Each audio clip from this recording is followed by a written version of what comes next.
Welcome to part 2 in a 2-part series on what do you do when you really like someone but you're just not attracted enough. In this series, and particularly in this episode, you will learn research-backed techniques for building sexual and romantic attraction. And the tools you'll learn are universal intimacy tools that will empower and support your capacity for romance and your capacity for eros. So stay tuned to this episode. If you've ever been disillusioned, disappointed, or discouraged in your search for love, and you know there has to be a better way to find the healthy, soul-filling love you've always longed for, then you've discovered the podcast for you. I know, as Ken's work personally has led me to find the love of my life. So here's your host of Deeper Dating, Ken Page.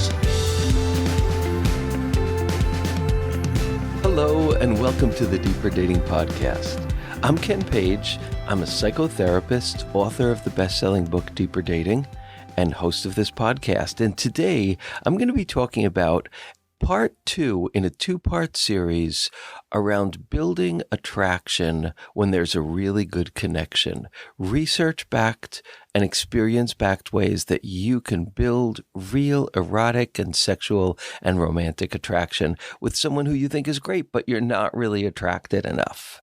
And in this episode and every episode, I'm committed to sharing with you the greatest tools and insights I know to help you find love and keep it flourishing and heal your life in the process, because the skills of dating are the skills of love, and the skills of love are the greatest skills of all for a happy life. So if you want to learn more about the Deeper Dating path to real intimacy, just go to deeperdatingpodcast.com and you'll get a series of 3 really wonderful gifts, resources to help you in your intimacy journey, and you'll learn more about how to use these ideas to transform your own intimacy journey. And you'll also find complete transcripts of every episode as well. And by the way, if you like what you're learning here, I would love it if you could leave me a review and subscribe. And thank you so much for that. I've gotten such beautiful, beautiful reviews, and I'm really grateful for that. So let's jump in. I want to start out with a really important concept, and that concept is that attraction can be built. Attraction cannot be forced. If it's not there, it's not there. You can't make yourself like someone just because they're good for you. But on some level, attraction, if there is a spark there, which we can't control, we can set up an environment to allow that as a possibility. And one of the things that environment requires is not pressuring yourself to be attracted to someone. And the other is enjoying them and giving space to the positivity of the connection and allowing your erotic and sensual and romantic fantasies room to grow and develop inside of you. And the other one is warm, intimate touch, vulnerable communication, caring, appreciation, kindness, and eye gazing are all research proven to create an environment that can allow attraction to develop if it's meant to develop, and absolutely to increase and build and deepen attraction. So there are no shoulds here. Again, I need to keep saying this because I think it's so important. There's no should to have to be attracted to someone you're not attracted to. But these are tools that are rich and valuable and essential so that we can work with and play with and understand the language of our attractions and actually be able to work with them. And these are skills that are really not taught. So now I want to talk about different kind of situations where you could be wondering, well, what do I do here?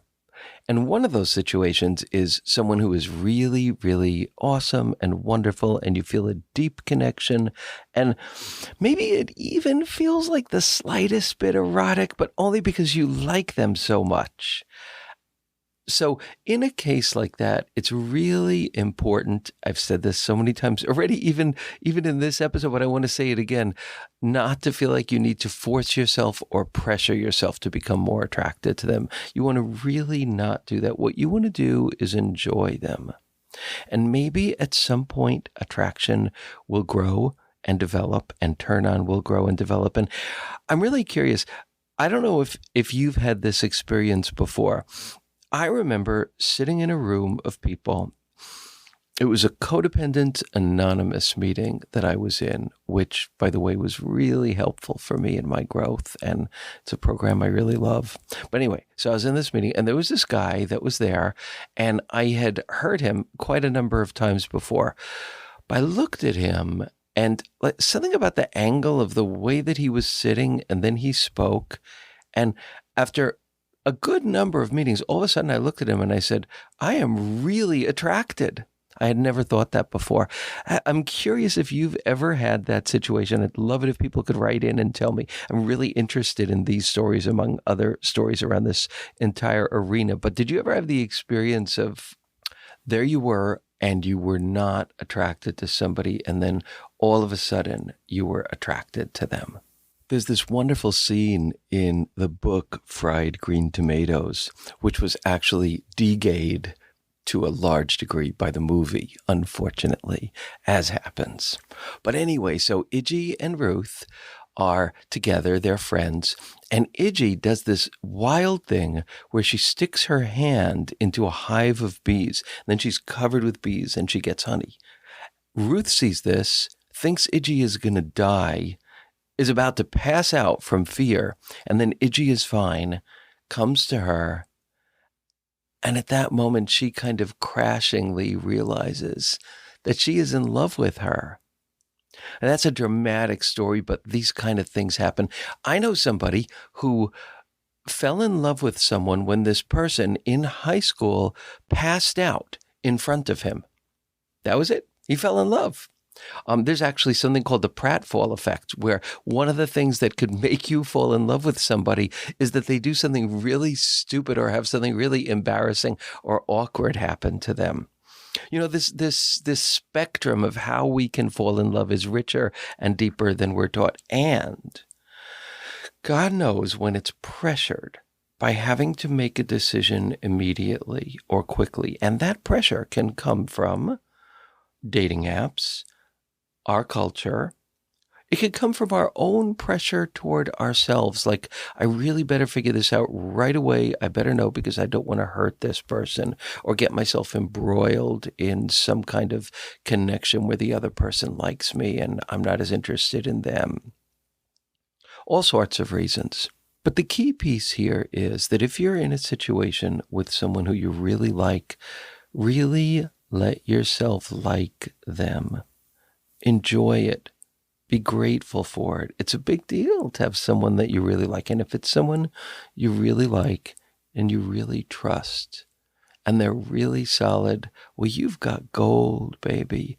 Whether this person is your friend or your partner, I mean, these are the treasures of life, those relationships with people with whom our soul feels safe, with whom our soul feels expressed, with whom we can really be ourselves and we can feel that the other person is going to have our back.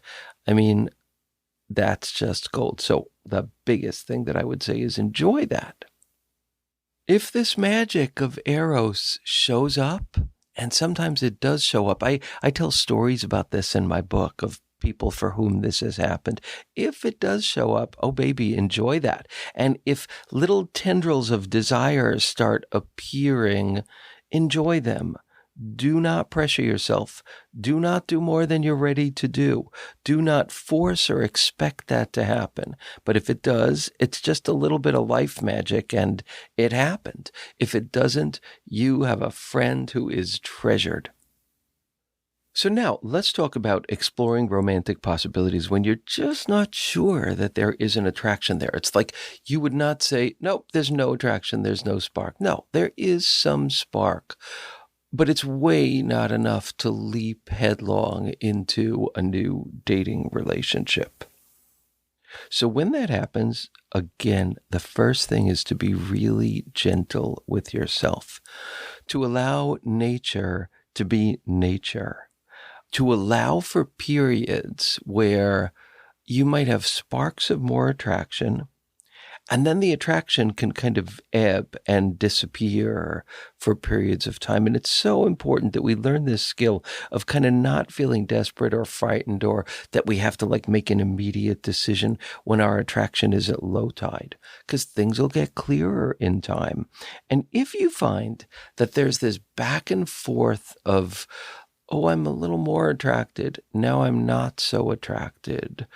Oh, now I'm pretty attracted, now I'm not attracted at all. If that happens, you're in a dance with your own nature, your own attractions. Let that dance happen. Try to enjoy it, and just realize that the richness of Eros can be experienced as landscape within ourselves and appreciated without having to kind of act on it in any way. So during a phase like that, though, I also want to say that you do have the right to experience a tasting menu of other connections, unless your sense is, oh, this is really precious. This is really precious. I want to just stick with this and see what grows. I don't want to squander my Eros. I don't want to create a leak in the container. I want to see what can build. I'm 1,000% in favor of that, 1,000%. And I think that's a really great thing to do. But if you're not at that place, that feels organic, instead it feels forced, you have the right to kind of have this tasting menu of other connections, just to see what you see. And I'm going to read something that I wrote in my book, Deeper Dating, about this kind of like scenario, this space with someone. You have the right to meet new people and experience new kind of attractions. And these attractions can come in all shapes and forms without the pressure to commit, the pressure to have sex, or the pressure to give more than you want to give. And when you realize that attraction can grow through connection, you'll have a lot more options to find healthy love. So now let's say you're in a situation where you are saying, I want to see if I can deepen my erotic and romantic interest to this person. I'm going to give this a try. I am really going to give this a try. So how do you exercise that spark? How do you build that spark? Well, here I do want to read something from my book that I just think really captures it. When you build muscle through exercise, your body creates new capillaries to feed that muscle. When you create new love, something similar happens. New neural pathways, emotional pathways, new rituals, new sense memories, new needs actually get created. As you start to care more deeply about someone, invisible tendrils begin to grow in your thinking, in your sexual imaginings, and in your longings, and in your growing sense of dependence on this person.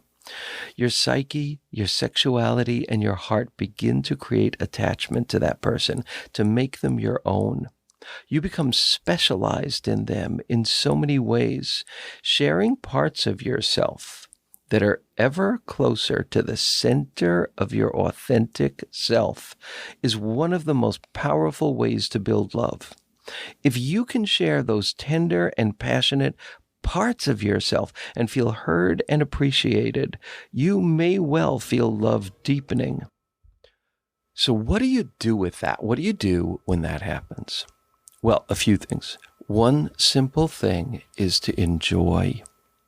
You know, the brain focuses on negative and frightening possibilities more than on beautiful ones. And we can retrain our brain by, so for example, in a situation like that, the fear might be, what if this person isn't right for me? What if I hurt this person? What if they hurt me? What if? We have lots and lots of fears when it comes to new love.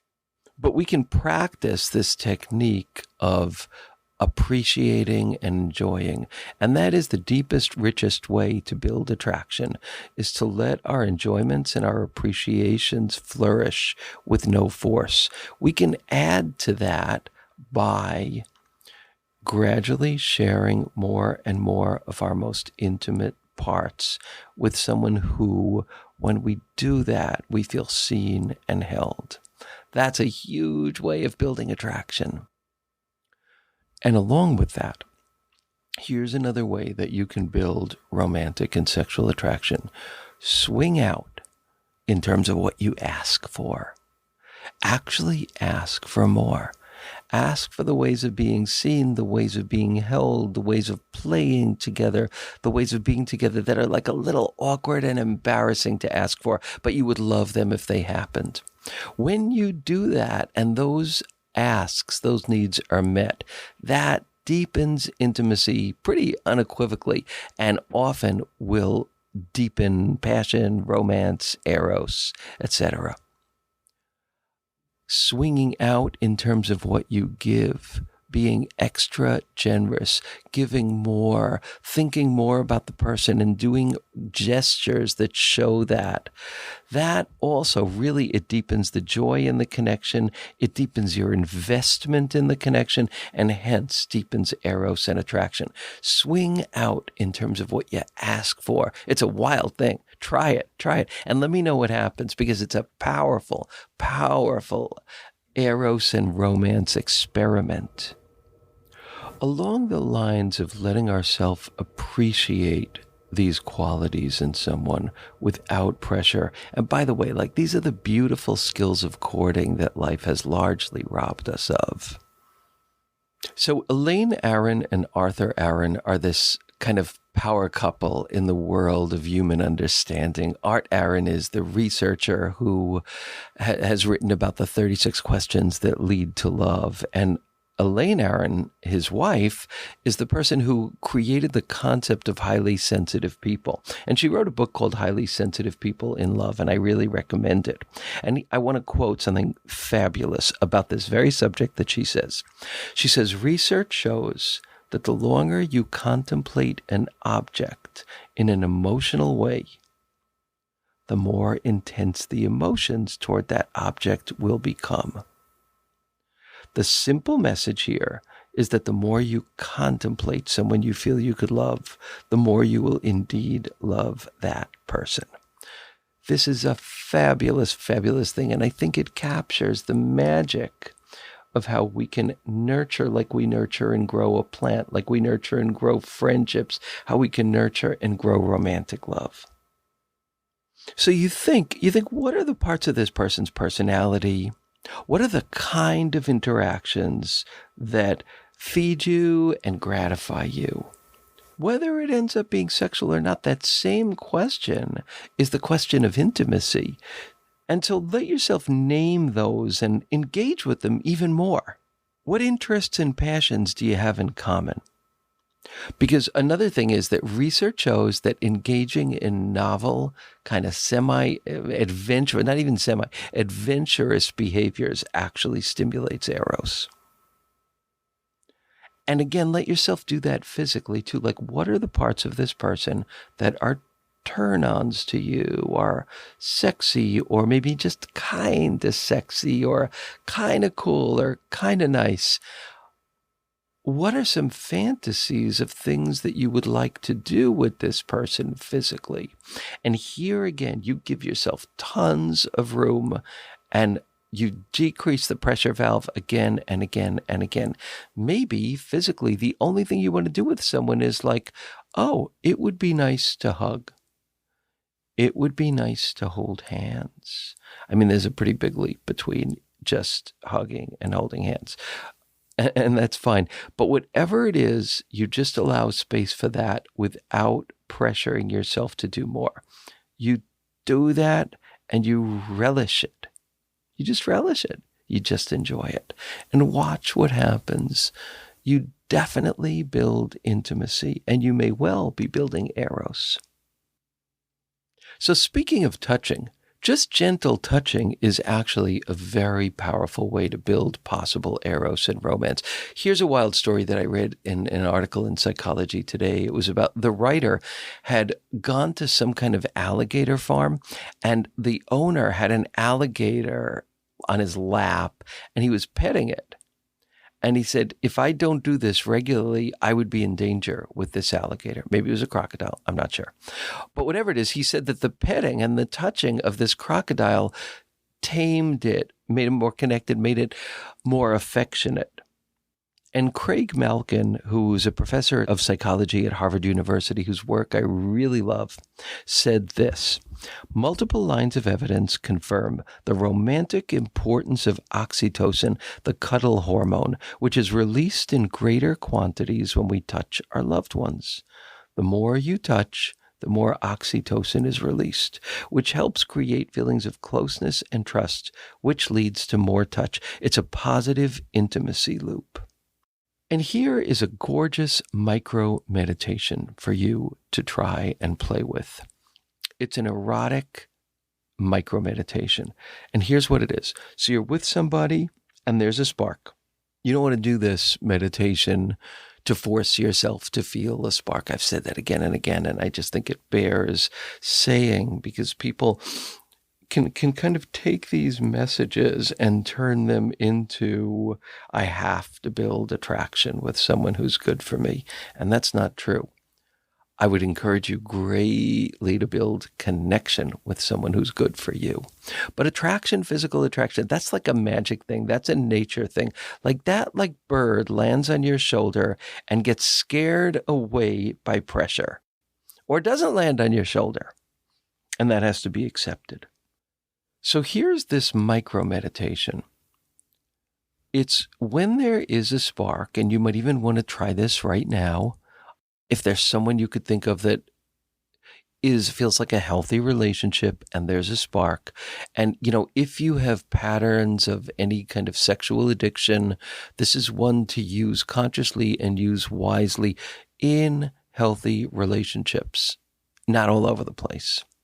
But it's to really deepen into what attracts you, to really allow that time, to really allow yourself to think like maybe there's a body part, or maybe there's an activity or an action or a way of touching or being touched. And you just give yourself some time to fantasize, to let that grow in your mind. This is a tool kind of for all of us that we can use, where you kind of like let yourself picture the beauty of this part of that person, the hotness of this part of that person, the sexiness, the spark, the warmth, whatever it is. You just take time to enjoy it. And I guess that is the deepest and simplest message here, is that when there's good, romantic good, spiritual good, character good, sexual good, you allow yourself the time and the space to relish that, to express that, to enjoy that, and to share that.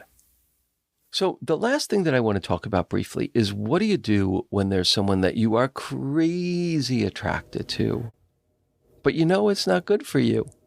Well, in those situations, practice not using these tools. Practice staying away.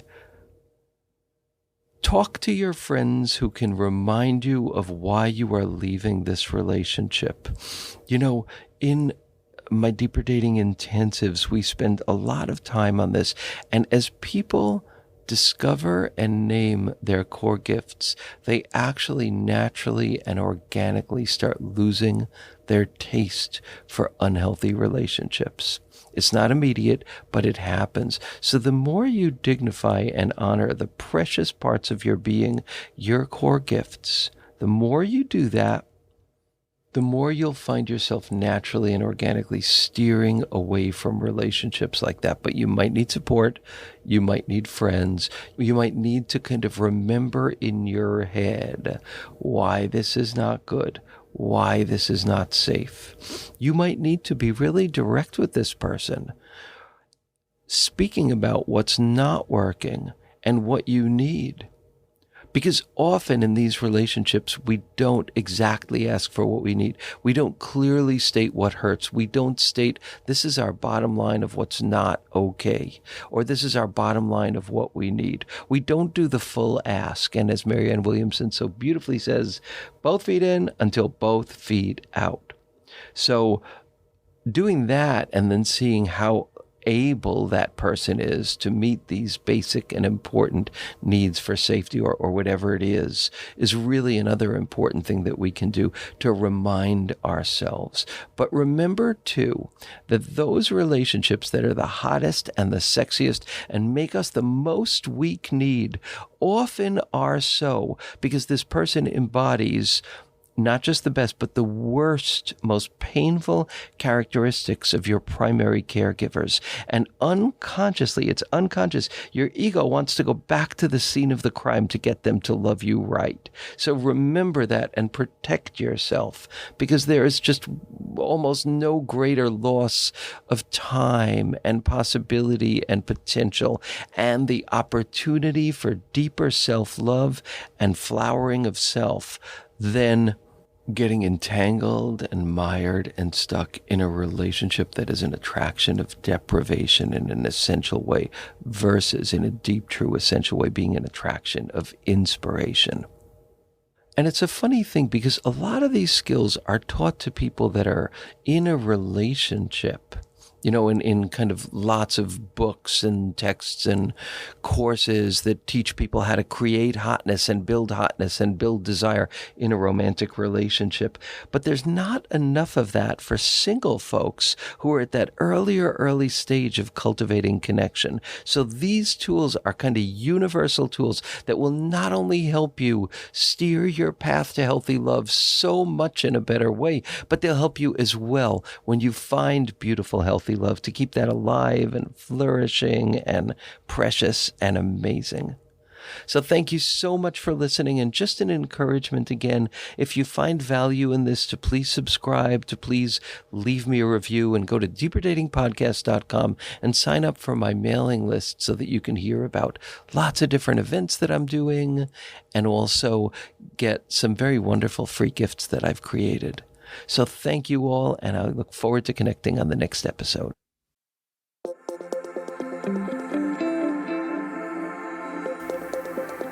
And that's it for today's episode of Deeper Dating.